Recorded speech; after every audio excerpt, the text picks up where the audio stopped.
Okay, so I have a whole nother video, a whole nother story time of a woman that has a deadbeat that has reached out to her as an adult. Now, this woman is currently 31. So, all of the hard work of raising her has been done. All of the energy expense has been done. All of the money, the resources, the time that it goes into raising a healthy human is behind, and the statute of limitations for getting child support is behind. So now it's time for Deadbeat to swoop in and knock on the door and try to establish a relationship.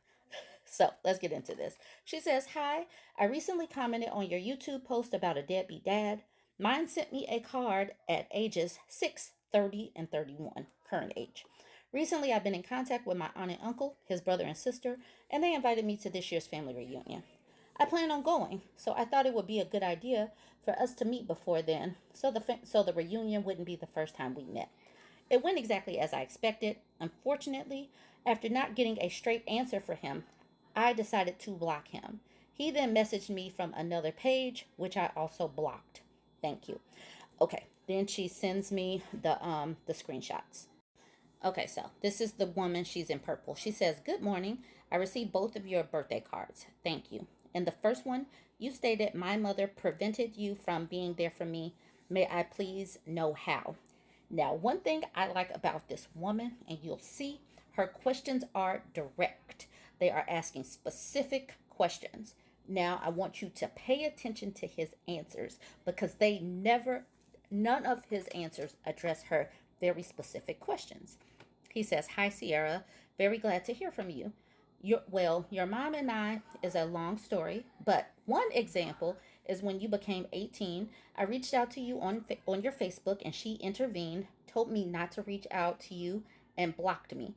That's why you were so I don't know what is supposed to be. That's why you were whatever, because it doesn't he doesn't finish it up on the next page. He says, "That's why I linked you to my family members to keep in touch with you and we could work this out. My cousins and siblings." She corrected how to spell her name. She says, "I recall this situation. It was my choice to not respond and to block you. I want to know what happened from conception to age 18. Once again, she is being very, very specific. Look at his answer. He says, "It's somewhat of the same type of thing. I still at least one letter, I guess maybe he still has one letter. I still have at least one letter left over that was sent back to me. I lost a lot of things from traveling over the years. However, that which cannot be recovered, we can start from here. I have only myself in my part of any blame, really." So once again, he is not answering the question directly. What happened from conception to 18? She says, "How hard did you fight to be in my life?" His answer, that does not address the question. Not blaming her. That's impossible, really. "I forgot as much as I could." Oh, he says, "I fought. I fought as much as I could. That's why I enlisted my family to help with the stay in contact." He says, "I'm happy. At least we have now to share. I'm all for it. You can reach me anytime." And then he gives his phone number. And she says, "I'm sorry, but this isn't a good enough answer for me. That was age 18 that Aunt Blank found me on Facebook. What happened before that?" She keeps coming back. He says, "She didn't find you until I sent her, number one.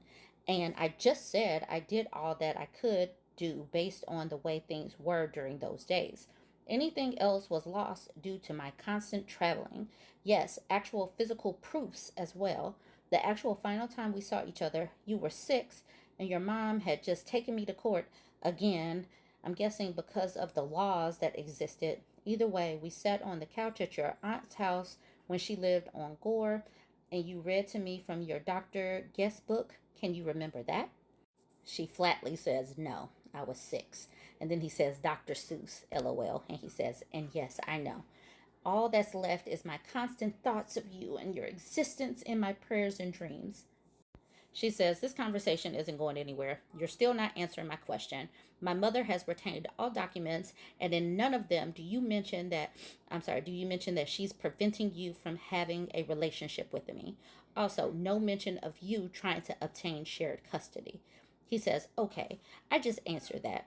I do not have an answer for that. But he just said, okay, I just answered that. I do not have an answer for that. He's just typing words at this point.